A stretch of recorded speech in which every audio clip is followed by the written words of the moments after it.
안녕하세요. 새해 복 많이 받으십시오. 오늘 강의는 1시 반까지입니다. 1시 반까지. 1시 반까지 4시간 진행할 거고요. 자, 제가 여러분한테 해드릴 과목은 형사소송법이죠. 일단 이제 형사소송법을 시작할 건데, 공부를 시작하기 전에 좀 주의사항을 말씀드리면, 이제 우리가 이제 법을 공부하면 첫 번째 이제 선입감이 뭐냐면 암기 과목이라는 선입감이 있어요. 그래서 막 무작정 막 외워야 된다, 그죠? 근데 이제 물론 외울 건 있어요, 그죠? 외워야 되는데 문제는 뭐냐면 뭔 소리인지도 모르고 그냥 무작정 외우면 문제가 안 풀려요. 그래서 이런 거죠. 그러니까 우리가 이제 막 뭔지 모르고 열심히 굉장히 공부 열심히 쓰기죠. 막 외우고 그러면 뭐 왠지 막 뿌듯하고 행복하고 기분도 좋고 그런 것 같지만 이게 문제를 보면은 안 풀리고 또 어떤 현상이 발생할 수 있냐면 막상 문제를 보면은 모르겠는데 이 답을 보면 이게 떠오르고 막 이런 일이 발생할 수 있거든요. 그래서 기본적으로 외우고 정리할 건 있긴 하지만 너무 외우는 곳에 치중하지 마시고요. 일단 뭘 하시냐, 큰 틀을 잡으시는 게 중요해요. 큰 틀. 큰 틀이라는 건 뭐 거창하지만 일단 기본적인 큰 틀 흐름을 좀 먼저 잡으시고 나서 그리고 나서 이제 지엽적인 것은 나중에 우리가 정리할 때 암기하면 돼요. 그래서 일단 우리가 1월달하고 2월달하고 과정은 어떤 과정이라고 생각하시면 되냐면 큰 틀 잡고 그다음에 제가 2월 마지막에 이제 외울 것들 있죠, 그죠? 정리할 것들은 제가 정리해 드릴 테니까 너무 시작하실 때 뭔가를 막 외우려고 하고 뭔가를 꼭 이게 뭐라 그러나요? 그러니까 막 무조건 하려고 하고 그러지는 마셨으면 좋겠어요. 자, 지금 책을 보니까 공부하신 지가 얼마 안 되신 분들인가요? 아니면 몇 년 공부를 하시는 건가? 잘 모르겠는데 일단 시험을 공부를 하면은 무조건 뭐 하셔야 되죠? 합격을 해야죠, 그죠? 저는 이제 사법시험을 몇 년 사법시험 공부했을 것 같아요. 제가 한 15년을 사법시험을 공부했어요. 저는 86학번입니다. 86학번인데 15년을 공부를 했는데 안 됐잖아요, 그죠? 안 되니까 이게 참 그렇더라고요. 그러니까 이게 뭐냐면 뭔가 공부를 시작했을 때 결론이 나야 돼요, 그죠? 그래서 꼭 뭘 하셔야 돼요? 합격을 해야 그 시간이 의미 있는 시간인 거죠. 저는 솔직히 15년 동안 사법시험 공부한 거에 대해서 다른 것보다 뭐가 굉장히 후회스럽냐면 시간. 그죠? 시간이 너무 아까운 거예요. 제가 20살에 86년도에 대학을 들어가지고 15년을 공부했으면 몇 살까지요? 35까지 공부했겠죠, 그죠? 그 황금 같은 20대와 30대 중반까지 그냥 뭐 공부한다고 뭐 도서관에 앉아가지고, 그죠? 도서관 앉아가지고 흔히 말하는 누구 뭐 연애 한번 못 해보고 뭐 이러면서 뭐죠? 살았는데 그 35 먹고 간두고 이제 또 강사 생활하고 이러니까는 금방 또 40이 되더란 말이죠, 그죠? 금방 40이 되고 이제 저는 이제 올해 50이 됐는데 그러다 보니까 이제는 막 이 15년이라는 시간이 너무나 아까워, 지금 생각해 보면.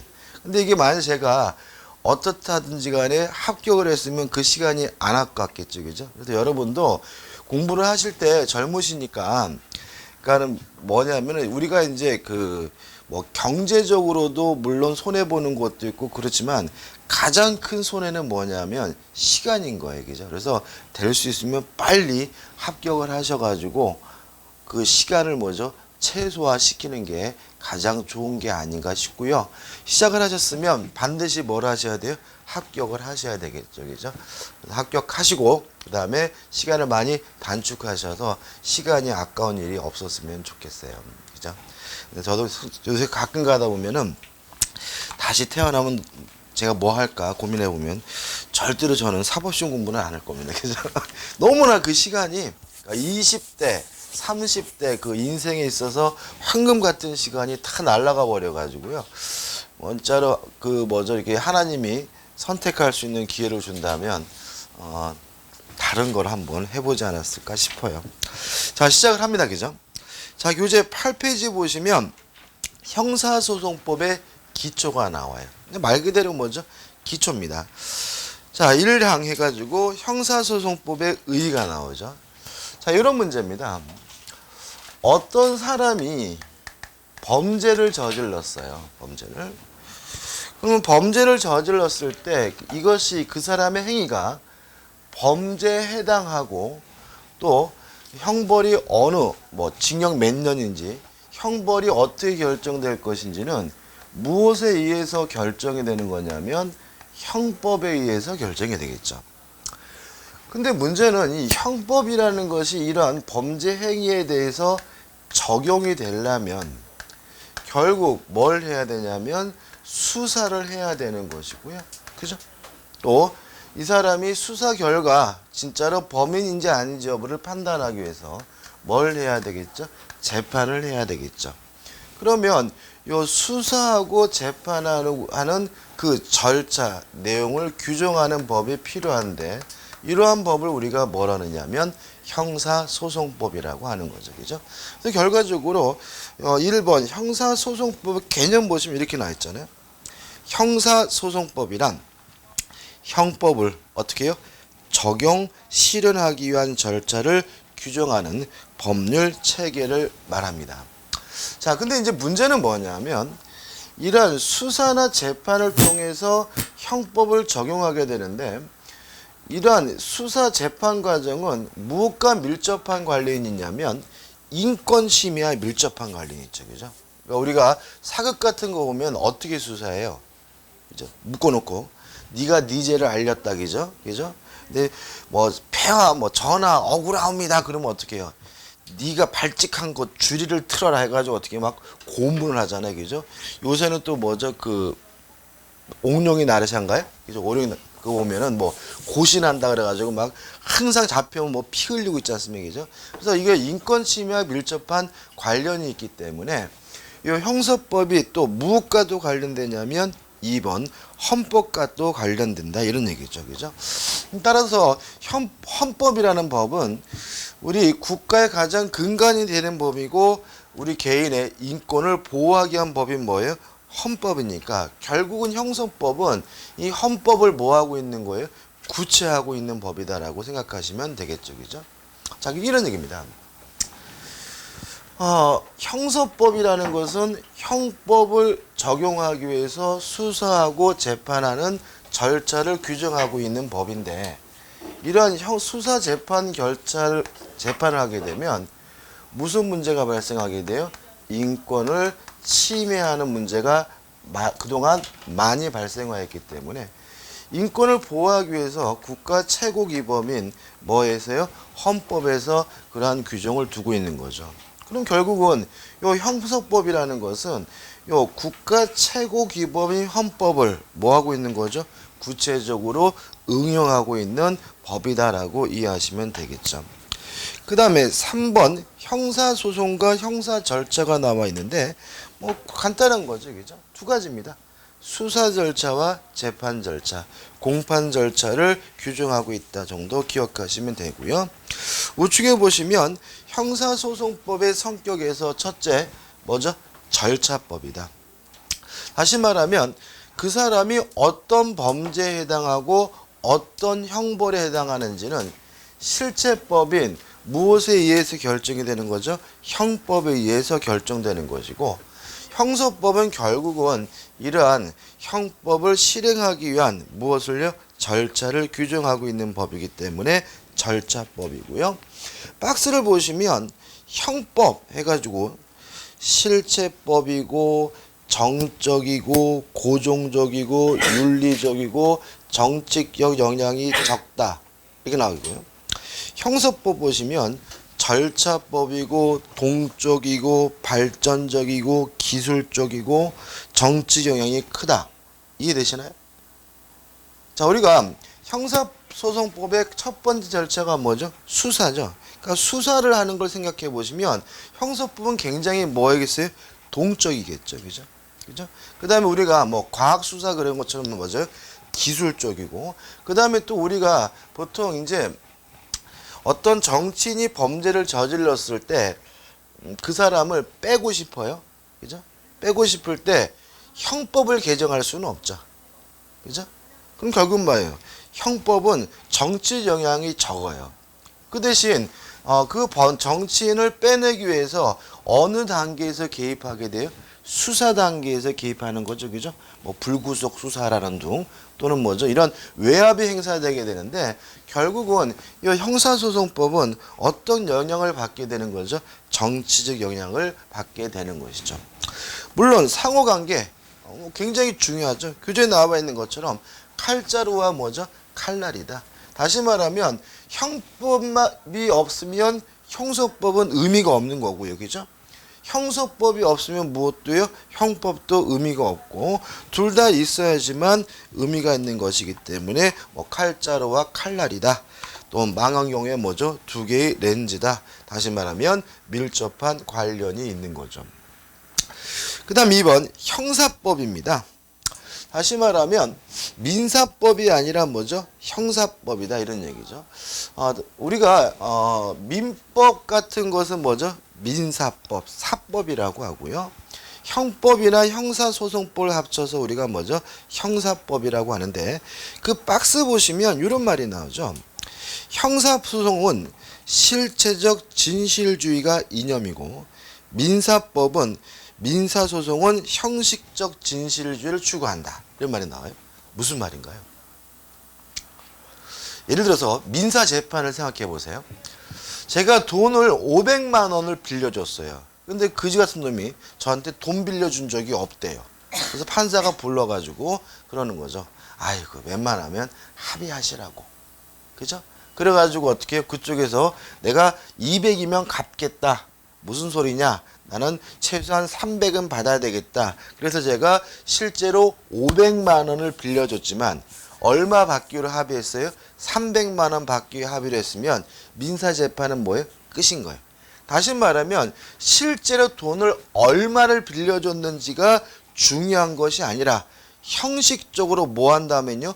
동의한다면 형식적으로 합의한다면 그 재판은 뭐가 되는 거예요? 끝나는 거죠. 그래서 민사법은 뭐예요? 형식적인 진실을 추구하고요. 진짜 돈을 얼마 빌려주는지 그거는 중요한 게 아니에요. 근데 형사법은 다르죠. 자, 어떤 사람이 와가지고 저 사람 죽였습니다. 라고 자기가 어떻게 해요? 자백을 했어요. 근데 수사를 해보니까 이놈이 죽인 게 아니에요. 그럼 뭐 하지 못하는 거예요? 처벌을 못하는 거죠. 다시 말하면 그 사람이 내가 사람을 죽였다 안 죽였다라고 증언하는 것이 중요한 것이 아니라 그 사람이 진짜 사람을 죽인 것이 맞는지 안 맞는지가 어떻게 해요? 중요한 것이니까 형사소송법 결국 뭐가 중요한 거예요? 실체, 진실을 밝히는 것이 뭐예요? 중요하니까 형사소송은 실체, 진실주의가 뭐죠? 이념이 되겠죠. 그 다음에 두 번째 문제는 형벌권은 누가 행사하는 거예요? 국가가 행사하는 거죠. 그죠? 과거에는 대감마님도 형벌권 행사했지만 지금은 대감마님은 형벌권 행사하지 못하고 오로지 누구만요? 국가가 행사하는 것이니까 형사법은 누구와 누구 간의 문제예요? 국가와 개인 간의 문제인 거죠. 이에 반해서 민사법은 결국 뭐가 되는 거죠? 개인과 개인 간의 문제라는 점에서 차이점이 있고요. 그 다음에 형사법은 뭐예요? 공법이고 민사법은 뭐죠? 사법입니다. 좀 설명을 드리면 법을 나눌 때 공법이라는 법하고 사법이라는 법으로 나뉩니다. 나누는 기준에 대해서는 솔직히 학설의 대립이 있긴 한데 중요한 건 아니니까 우리는 쉽게 기억을 하면 공법이란 국가와 개인 간의 관계를 규율하는 법을 우리가 공법이라고 하고요. 개인과 개인 간의 관계를 규율하는 법을 우리가 뭐죠? 사법이라고 합니다. 물론 형사소송법은 뭐예요? 공법이겠죠. 왜냐하면 형벌권은 누가 행사하는 거예요? 국가가 행사하고 그 객체는 누구예요? 개인이니까요. 물론 형법도 뭐가 되겠어요? 공법이겠죠. 그죠? 그래서 우리가 배우려고 하는 형법이나 형사소송법 같은 형사법은 국가와 개인 간의 문제이기 때문에 뭐라고요? 공법이고 민사법은 결국 가장 대표적인 것이 뭐겠어요? 민법이겠죠. 이런 것들은 개인과 개인 간의 관계를 규율하니까 뭐가 되는 거죠? 사법이 된다. 이런 말이 나와 있는 거죠. 그 다음에 3번 사법법이다. 사법법이다. 이게 재밌는 거는 요 사법이 한자로는 요렇게 씁니다. 요렇게.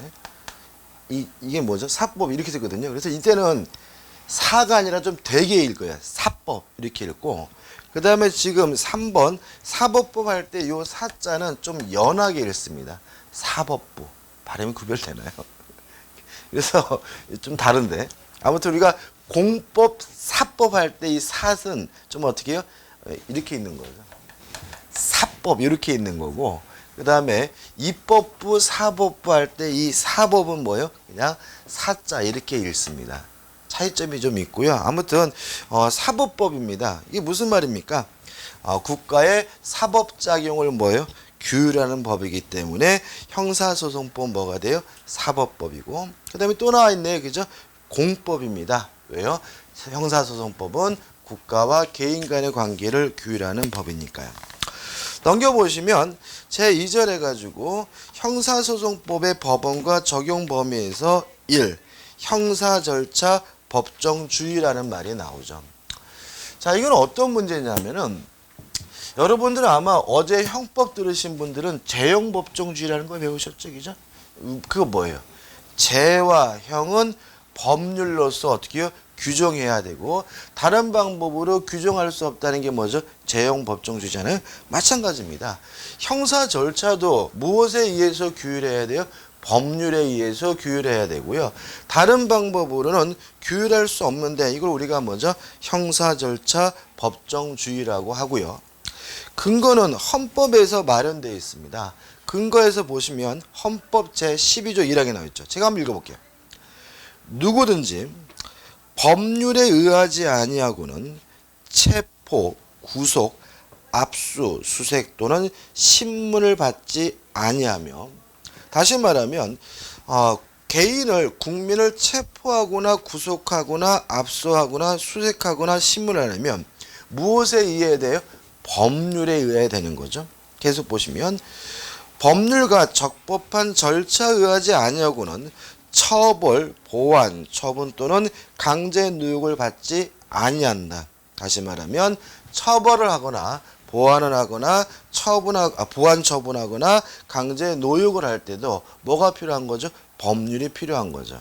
다시 말하면 이걸 합치면 국가가 형벌권을 행사하기 위한 형사 절차는 무엇에 의해서 규율되어야 된다는 거예요? 법률에 의해서 규율되어야 된다는 거죠. 이게 뭐죠? 형사 절차 법정주의고요. 하단에 보시면 3번 실질적 법치 국가의 원리와 형사 절차 법정주의라는 말이 나옵니다. 그러니까 여러분은 아시다시피 법치 국가라는 말이 뭐예요? 법에 의해서 통치한다는 거죠. 그죠? 다시 말하면 위정자의 개인적 이의에 따라서 멋대로 통치하는 것이 아니라 법에 의해서 통치하는 것을 우리가 뭐죠? 법치 국가라고 하고요. 결과적으로 이러한 형사 절차 법정주의는 결국 법에 의해서 국민을 뭐예요? 통치하는 법치 국가 원리에 어떻게 해요? 이념적으로 굉장히 밀접한 관련된 걸 우리가 알 수가 있겠죠. 그 다음 우측에 2항 보시면 형사소송법의 법원이 나와요. 우리가 이제 법을 공부하다 보면은 참 있는 게 뭐예요? 용어가 참 어렵죠, 그죠? 용어 참 어려워요. 솔직히 저는 개인적으로, 그러니까 그 용어는 쉬워야 돼요. 왜 그러냐면, 우리가 이제 내가 어떤 행위를 하려고 할 때 이것이 법에 배치되는지 안 되는지를 확인을 하려면 법조를 이렇게 봐가지고, 아, 내가 이거 하면 안 되겠구나, 이렇게 알아야 되는데, 일반 국민들은 법조를 아무리 펼쳐봐도 뭔 갠소리인가 싶고 뭔 말인지를 모르는 상태라면 그건 법으로서 어떻게 해요? 의미가 없는 거잖아요. 그죠? 그래서 용어가 될 수 있으면 굉장히 쉽게 나오는 것이 좋은데 용어가 쉬운 게 싫은 사람이 있어요. 용어 쉬운 게 싫은 사람이 누구겠어요? 어려우면 좋은 사람. 그런 생각 안 해보셨어요? 국회의원이요? 더 밀접한 거는 변호사죠. 그죠? 왜냐하면 생각해 보세요. 법률 용어가 너무 쉬워. 그래서 초등학생도 법전을 막 읽을 수가 있고 이해할 수 있어요. 그러면 누가 변호사를 찾아오겠어요? 그죠? 그러니까 변호사가 굶어 죽거든요. 그러니까 얘네들 입장에서는 법률 용어가 될 수 있으면 어떻게 해요? 난해하고 어려워야 일반 국민들은 법을 봐도 뭔 소린지 모르니까 어디를 찾아와요? 변호사를 찾아오니까 얘네들은 될 수 있으면 어떻게 해요? 어려워야 되고요. 지금 말씀하신 것처럼. 근데 이 법을 만드는 국가기관은 누구예요? 국회적이죠. 근데 국회의원의 한 60% 가량이 변호사예요. 무슨 말이겠지, 그죠? 그러니까 이것도 좀 문제예요. 그러니까 미국 같은 나라는 한 40% 정도가 변호사예요. 근데 우리나라는 60% 가량이 변호사야. 왜 그런지 아세요? 사법시험 합격했다 그러면 왠지 우리는 우러러 보잖아요. 와, 그죠? 그러니까는 뭐 다른 거 못 났더라도 사법시험 합격했다 그러면 일단 우리가 어떻게 해요? 한 표 찍고 싶은 마음이 생기거든. 그러니까는 맨 국회의원 선거만 하면 누가 주로 나오는 거예요? 변호사들이 주로 나오고요. 그러다 보니까 국회의원들의 과반수 이상이 현재 누구예요? 변호사들인 거죠. 그리고 나서 또 누가 있어요? 또 많은 게 의사. 이것도 왜 그런 거예요? 의대 나와서 의사라 그러면 어떻게 또 왠지 또 한 표 주고 싶잖아요. 그죠? 지금 국회의장 하시는 분이 그 의사예요. 그분이 신경외과 전문이거든요. 그러니까 우리나라는 지금 그러니까 이런 거잖아요. 옛날에 저희 때만 해도 아들 나면 법대 아니면 의대 보냈잖아요. 그죠? 옛날에 그랬잖아요. 그죠? 그러니까는 이놈의 국회가 법대 아니면 의대가 장악하고 있는 나라가 돼버렸고요. 아무튼 변호사들은 용어가 될 수 있으면 어려우면 좋고 그 변호사 또 뭘 장악하고 있어요? 국회를 장악하고 있기 때문에 법률 용어가 쉽게 개정되질 않습니다. 아무튼 어려운데 어려운 이유가 여러 가지가 있는데 첫 번째 이유가 줄임말이 많아요. 줄임말이. 그러니까 밑도 끝도 없이 뭐죠? 줄임말. 뭐 한나라당 뭐죠? 뭐 요새 보니까 뭐 더불어민주당을 뭐 더민당 막 이러잖아요. 그죠? 그런 것처럼 줄임말이 많은데 진짜 왜 이 말씀을 드렸냐면 법의 연원이라는 말을 법자고 원자고 따서 법원이라고 하는 거예요. 그래서 제2항 형사소송법의 법원 할 때 이 법원은 판사님이 있는 그 법정을 말하는 것이 아니라 뭘 말하는 거예요? 법의 연원을 말하고요. 이것도 어렵다면 좀 더 쉽게 말하면 법의 존재 형식을 뭐라 그러냐면 법원이라고 합니다. 그래서 앞으로 여러분들이 법원이란 말이 나오면 판사님이 계시는 법정을 생각하지 마시고요. 법의 존재 형식을 생각하셔야 돼요. 그럼 이렇게 되는 거죠. 형사소송법의 법원이라는 말은 형사소송법의 존재 형식을 말하는 거예요. 형사소송법은 어떤 형태로 존재하느냐? 첫째, 헌법의 형태로도 존재합니다. 아까 시작하면서 말씀드렸지만 형사소송법은 무엇과 밀접한 관련이 있다고요? 인권과 밀접한 관련이 있기 때문에 헌법 자체에 형사소송법과 관련된 규정들을 규정하고 있어요. 그래서 박스를 보시면 일단 좌측에 헌법의 규정이 있는 형사 절차. 우측에 헌법의 규정이 없는 형사 절차 이렇게 나눠놨죠. 자, 문제는 뭐냐면 이렇게 박스로 정리해 놓으면 어떻게 해요? 심각한 고민이 되죠. 야, 이거 외워야 되나, 그죠? 안 외워도 된다, 그죠? 안 하면 된다. 앞으로 제가 외울 것과 안 외울 거를 구별해 드릴 텐데 이거 외울 건 아니고 한번 쭉 읽어보시는데 이건 감 잡는 거예요. 그래서 우리가 기억할 것은 형사소송법이 어떤 형태로도 존재하고 있습니까? 헌법의 형태로도 존재하고 있고요. 헌법에도 직접 형사 절차에 관한 규정을 두고 있다는 거 이렇게 크게 하시면 돼요? 기억하시면 되겠죠. 그 다음에 두 번째, 형사소송법이 말 그대로 형사소송법의 형태로 존재하게 되는데 1번 형식적 의미 형사소송법이라는 말은 형사소송법이라는 타이틀을 달고 있는 법을 말해요. 제목이 뭐예요? 형사소송법인 거를 말하고 1954년도에 만들어져 가지고 지금까지 시행되고 있는 법이죠. 재밌는 게 있어요. 우리가 해방된 애가 그러니까 일제시대 때 일제 강압기에서 벗어난 애가 언제예요? 몇 년이죠? 46년인가요? 7년인가요? 아무튼 54년까지 우리나라에 형사법이 없었어요. 그잖아요, 그죠? 그러면 그동안은 한 7, 8년 비잖아요, 그죠? 그동안은 우리나라는 형사법이 없는 나라였죠, 그죠? 어느 나라 형사법을 쓰고 있었을까요? 일본 형사법을 쓰고 있었습니다, 그죠? 그러니까 이게 참 재밌는 게 형사법은 그렇고 민법은요 60년 1월 1일부터 시작돼요. 민법은 그러면은 또 형사법 더 늦죠, 그죠? 또 그것도 한 10년 넘게 뭐죠? 어느 나라 민법을 쓰고 있었겠어요? 일본 민법을 쓰고 있었겠죠? 왜 이렇게 국회의원들이 법을 안 만들었어요? 그때도 싸우느라고. 그러니까 지금처럼 그때도 막 여러분들 뭐 4.4.5.2 개헌 이런 거 나오잖아요, 그죠? 그런 것들 다 어디서 한 거냐면요 6.25 때 부산에 피난 가가지고 한 짓이에요. 그러니까 지금 막 젊은이들은 막 낙동강 전선에서 막 총 맞고 죽어가고 있는데 그 부산에서도 그때도 뭐죠? 막 정치 싸움하고 똑같은 짓 하고요. 그래가지고 정작 국민들이 필요한 형법이다, 형사법이다, 민법이다 이런 법들을 만들지를 않고 있었어요. 그래서 자꾸 이렇게 늦어지는 경향이 있고요. 아무튼 형식적 의미의 형사소송법은 뭐라고요? 형사소송법이라는 타이틀을 달고 있는 법을 말하고요. 넘겨보시면 실질적 의미의 형사소송법이 나와요. 자, 이건 뭐냐면 법 제목은 법 타이틀은 형사소송법이 아니지만 실질적으로 형사 절차를 규정하고 있다면 그걸 우리가 뭐라 하냐면 실질적 의미의 뭐라는 거죠? 형사소송법이라고 하는 거죠. 이해되시죠? 그죠? 다시 한번요. 법 제목이 형사소송법이라 되어 있는 것은 뭐예요? 형식적 의미의 형사소송법이고 법 제목과 상관이 없이 실질적으로 형사 절차를 규정하고 있다면 이걸 우리가 뭐죠? 실질적 의미의 형사소송법이라고 합니다. 종류를 보시면 아시겠지만 형사소송법이라는 타이틀이 없는데도 불구하고 형사 절차를 규정하고 있는 법들이 대단히 많아요.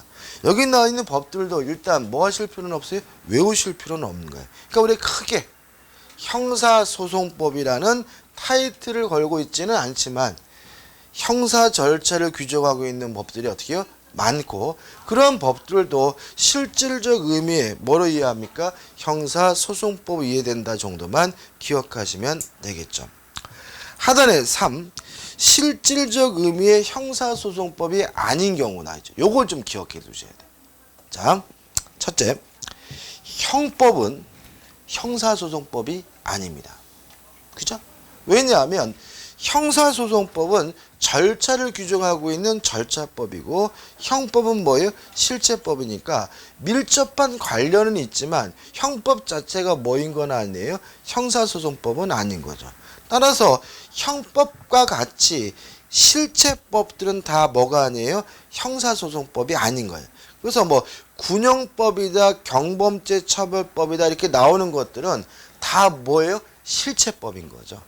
어떤 범죄를 어떻게 처벌할 것인지에 대해서 규정되어 있는 실체법들이니까 뭐가 아니에요? 형사소송법이 아니죠.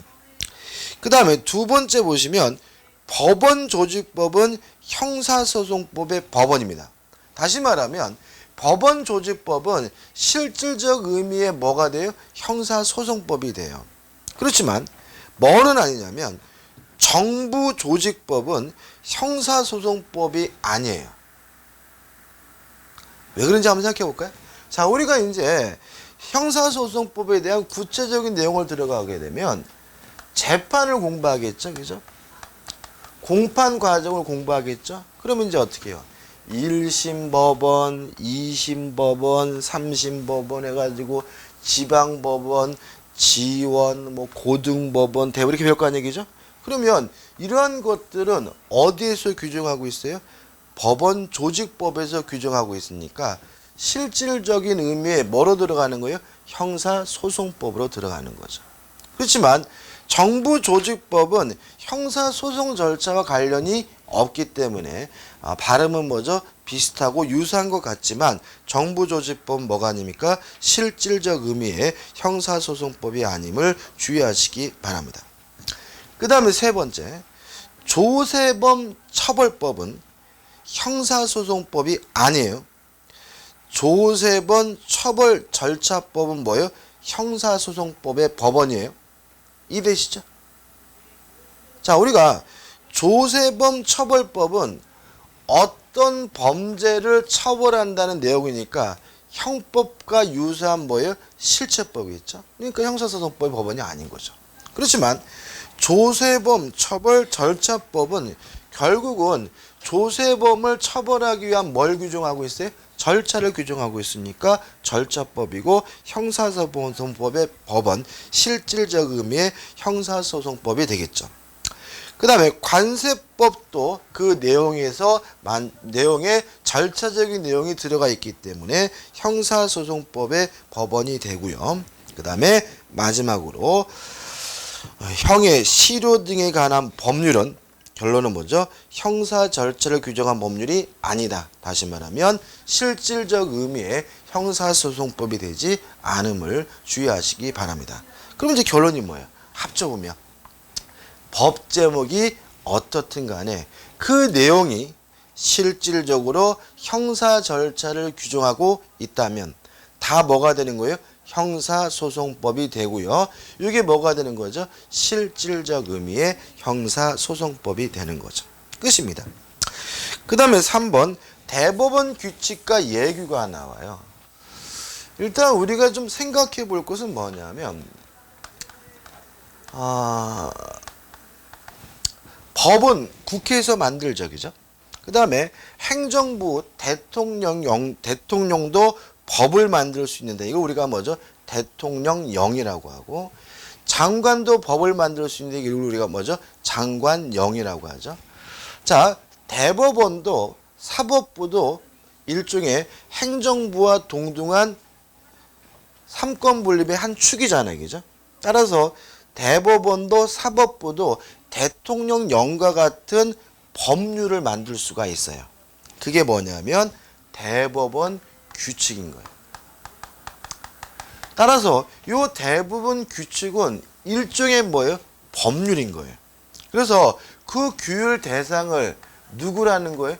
일반 국민들을 대상으로 해서 일반적인 법과 마찬가지로 뭐죠? 이렇게 효력이 있는 거죠.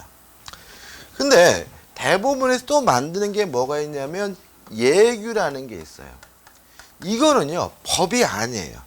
이거는 뭐냐면 그 대법원 내에 쉽게 말하면 직원들에게만 적용되는 걸 말해요. 예규라는 말과 비슷한 말이 뭐가 떠오르세요? 사규? 사규기죠? 예를 들어 가지고 제가 회사를 차려 가지고 우리 회사원들에게 지켜야 될 뭘 만들었어요? 사규를 만들었어요. 비슷한 거예요. 그죠? 그럼 사규는 누구한테 적용되는 거예요? 우리 회사원들에게만 적용되는 거죠. 다시 말하면 똑같이 두 가지는 대법원에서 만든다는 점은 같지만 대법원 규칙은 무엇인 거예요? 법률이기 때문에 일반 국민들에게 적용이 되는 거고요. 예규는 그냥 사규 같은 거예요. 따라서 법률이 아니기 때문에 뭐죠? 대법원 직원들 그 조직 내에만 적용이 되는 거죠. 자, 그럼 생각해 보자고요. 요거는 형사소송법의 법원이 될 수가 없는 거죠. 왜요? 법이 아니니까. 요거는 형사소송법의 법원이 될 수가 있겠죠. 다시 말하면 대법원 규칙이라 하더라도 어차피 이것도 뭐예요? 법이기 때문에 형사 절차라는 형사 절차의 내용을 담고 있다면 뭐가 되는 거예요? 형사소송법의 법원, 실질적 의미의 법원이 되는 거죠. 그래서 우측에 맨 위에 보시면 형사소송에 관한 대법원 규칙 해가지고 형사소송법 법원인 대법원 규칙들이 쭉 나와 있는데 이것도 뭐 할 필요는 없는 거예요? 외울 필요는 없는 거죠. 그래서 우리는 크게 대법원 규칙도 그 내용이 형사 절차를 규정하고 있다면 형사소송법의 법원이 될 수 있다. 실질적 의미의 형사소송법이 되는 것이죠. 이에 반해서 양가리 2번 대법원 예구는 법원이 되지 않습니다. 왜냐하면 이것은 법이 아니니까요. 그 다음에 4번 법무부령이 나옵니다. 일단 이건 뭐겠어요? 법무부 장관이 제정한 명령이겠죠. 이것도 일종의 법으로 평가되긴 해요. 근데 이것을 형사소송법의 법원으로 볼 것인가에 대해서 좀 논란이 있습니다. 일단 두 가지 시각인 거죠. 법무부 장관령이니까 이것도 법률이니까 형사소송법에 뭐예요? 법원으로 봐야 된다는 견해도 있고요. 형사소송 절차 법정주의에 따라서 행정부가 임의적으로 이런 법을 만들 수는 없는 거니까 결국 이것은 법원이 될 수 없다는 견해도 있는데 헌법재판소에서 결론을 내려줬습니다. 헌법재판소에서는 뭐라고 판시했냐면 법무부령은 법규성을 부정한다. 형사소송법의 법원성을 부정하고 있습니다. 꼭 기억해 두셔야 되겠죠. 다시 한번요. 우리 헌법재판소의 판례에 의한다면 법무부령은 뭐가 될 수 없습니까? 형사소송법의 법원이 될 수가 없습니다. 그래서 내용을 읽어보시면 아시겠지만 우리 헌법재판소는 법무부령을 무엇으로 이해하고 있냐면요. 예규를 이해하고 있어요. 다시 말하면 이 법무부령이라는 것은 검찰 조직 내에서 자기 직원들끼리 적용되는 사무 규칙에 불과한 것이고 일반 국민들에게 뭐 될 수 없어요? 적용될 수가 없다라는 거죠. 그런 의미에서 법원성이 부정되고 있음을 주의하시기 바랍니다. 핵심 판례도 같은 취지니까 한번 보시면 돼요. 끝입니다. 넘겨보시면 국제조약이 나와요. 자, 헌법 내용이 나오는데 우리 헌법에는 어떤 규정이 있냐면요. 일반적으로 승인된 국제법규나 또는 조약은 법률과 동일한 효력이 있다라고 규정을 두고 있습니다. 따라서 국제법도 조약도 뭐인 거예요? 법률인 거죠. 그죠?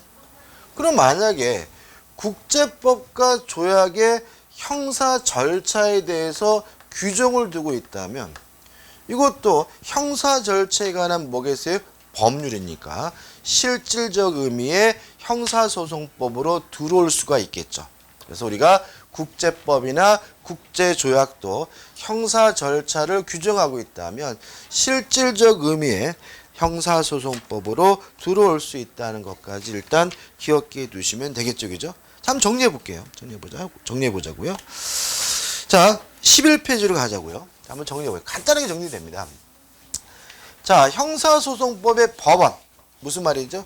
형사소송법의 존재 형식을 말하는데 첫째, 헌법의 형태로도 뭐 할 수 있어요? 존재할 수 있다. 왜냐하면 헌법에 형사 절차에 관한 규정들이 있으니까요. 두 번째, 형사소송법도 형사소송법의 존재 형식이 될 수 있는데 1번, 형사소송법이라는 타이틀을 달고 있는 형식적 의미의 형사소송법만 형소법의 법원이 되는 것이 아니라 넘겨보시면 2번, 실질적으로 형사 절차를 담고 있다면 그것이 법 제목과 상관없이 형사소송법의 존재 형식이 되는데 이게 뭐라고요? 실질적 의미의 뭐죠? 형사소송법이다. 따라서 종류에서 각종 법원조직법과 같은 각종 조직법이나 또는 소년법과 같은 특별절차법이나 이런 것들이 그 내용에 형사소송 절차를 담고 있다면 다 뭐가 되는 거죠? 형사소송법이 되는 거고요. 주의하실 것은 뭐는요? 형법은 실체법인 형법은 형사소송법이 될 수가 없다는 거 하나 주의하시기 바라고요. 근데 하단에 보시면 대법원 규칙도 뭐라고요? 법률입니다. 따라서 대법원 규칙의 형사 절차를 규정하고 있다면 그것도 형사소송법 법원 실질적 의미의 형사소송법이 되는데 대법원 예규나 법무부령은 형사소송법의 법원이 될 수가 없다. 다시 말하면 실질적 의미의 형사법이 되지 못하고요. 마지막으로 넘기셔서 국제 조약이나 국제법도 법률과 똑같은 동등한 효력이 있는 거기 때문에 조약이나 또는 국제법이 형사 절차를 담고 있다면 그것도 실질적 의미의 형사법의 법원이 될 수 있다는 것까지 기억해 두시면 되겠죠. 끝이죠, 그죠? 간단하시죠, 그죠?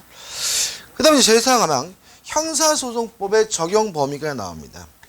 1번 장소적 적용 범위가 나오는데 일단 1 해가지고 대한민국 영토 내라면 우리 형소법이 적용이 됩니다. 이걸 우리가 속지주의라고 하죠. 다시 말하면 대한민국 영토 내에 있다면 그 사람이 한국 사람이든 외국 사람이든 어디 법이요? 우리나라 형소법이 적용된다는 얘기인 거죠. 그죠? 근데 판례가 나와 있는데 자 이건 어떤 문제냐면 일단 제가 좀 말씀드릴 게 지금 간통죄가 폐지되어 있죠.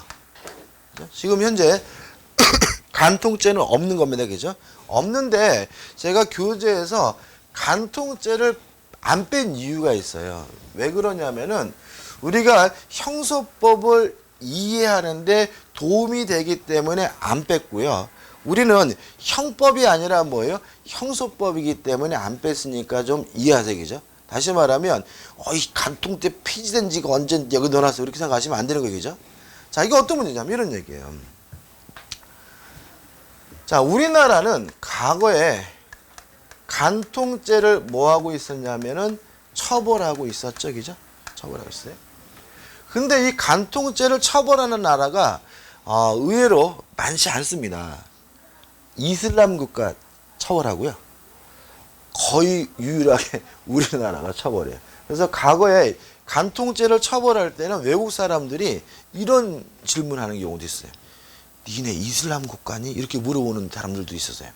왜냐하면 뭐 어떤 성적 관계를 맺는지 안 맺는지는 개인이 알아서 할 문제지 국가가 뭐 할 문제가 아니에요. 간섭할 문제는 아니기 때문에 간통죄를 처벌하지는 않는단 말이죠.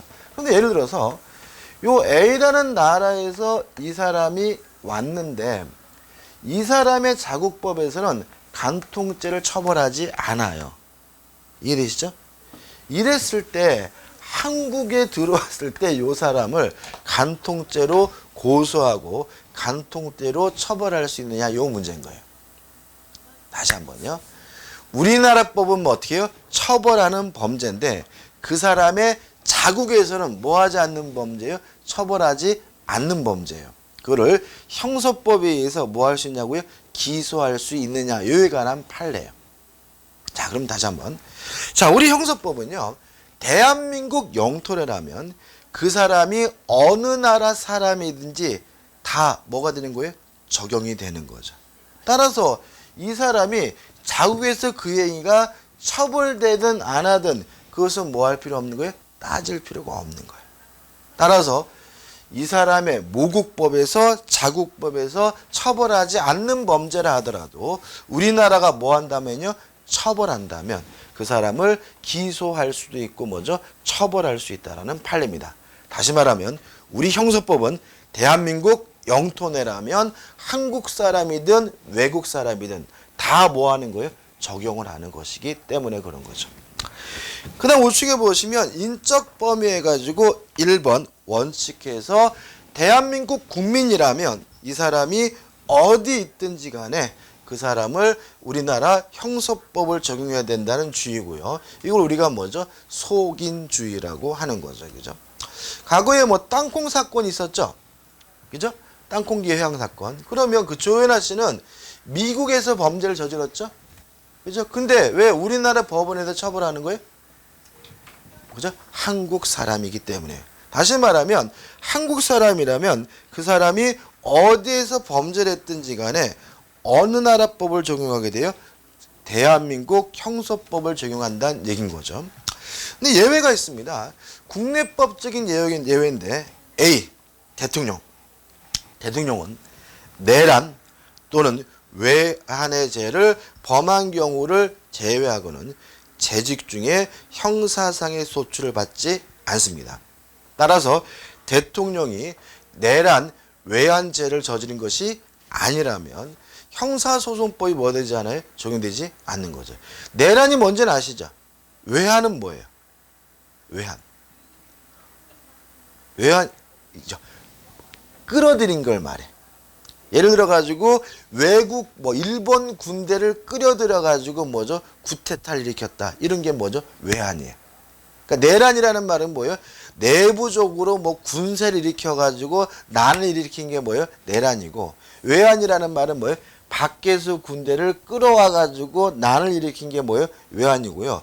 요 두 가지만 뭐 할 수 있어요? 형사소출할 수 있고, 나머지 거는 뭐 하지 못해요? 형사소출 못하는 거죠. 그래서 예를 들어 가지고 만약에 대통령이 뇌물을 먹었어요?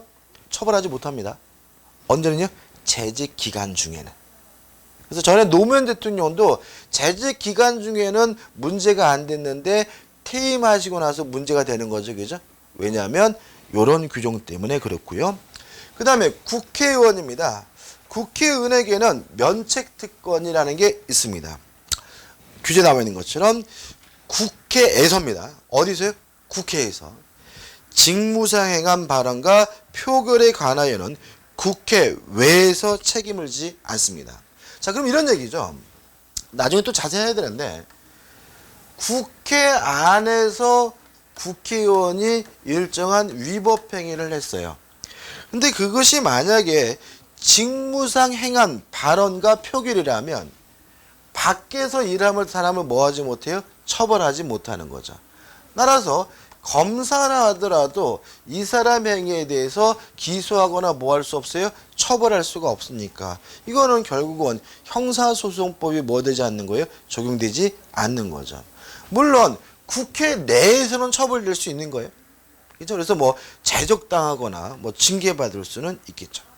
그 다음에 불체포 특권 해가지고 국회의원은 현행 범위인 경우를 제외하고는 회기 중 국회의 동의 없이 체포 또는 뭐 하지 못해요? 구금되지 않습니다. 따라서 이것도 결국은 결과적으로 형소법이 뭐 되지 않는 거예요? 적용되지 않는 예가 되겠죠. 그래서 국내법적으로는 대통령과 국회의원에 대한 뭐가 있는 거죠? 예외가 있는 거죠. 그 다음 2번 국제법적인 예외가 있죠. 교재에 나와 있는 것처럼 외국의 원수. 이해되시죠? 그죠? 오바마 대통령이 이렇게 우리나라 왔어요. 그죠? 왔는데 이 양반이 뭐죠? 담배를 꽁초를 함부로 버렸어요. 그랬더니 딱지를 띈다. 이런 거 안 되겠죠. 그죠? 아니면 오바마 대통령이 와가지고 사기를, 이 말이 좀 이상한가? 아무튼 사기를 쳤어요. 그렇다 그래서 뭐 할 수는 없어요? 형사소출할 수는 없는 거죠. 이런 경우는 뭐예요? 국제법에 의해서 형사소송법의 적용이 뭐죠? 제외되는 경우입니다. 이건 좀 꼼꼼히 보셔야 돼요. 좀 길지만 읽어볼게요. 자, 외국의 원수, 그 가정 및 대한민국 국민이 아닌 수행자, 신임받은 외국의 사절가, 그 직원 가족 및 승인받고 대한민국 영역 내에 주둔하는 외국의 군인에 대하여도 형사소송법은 적용되지 않음. 단 수행자는 대한민국 국민인 경우에는 우리 형사소송법의 적용을 받게 된다. 다시 말하면 수행자란 이유로 형사소송법 적용이 배제가 되려면 어떤 수행자에 대해 대한민국 국민이 아닌 수행자야 된다는 거. 요거 하나 어떻게 해요? 주의하셔야 된다는 의미가 되겠죠.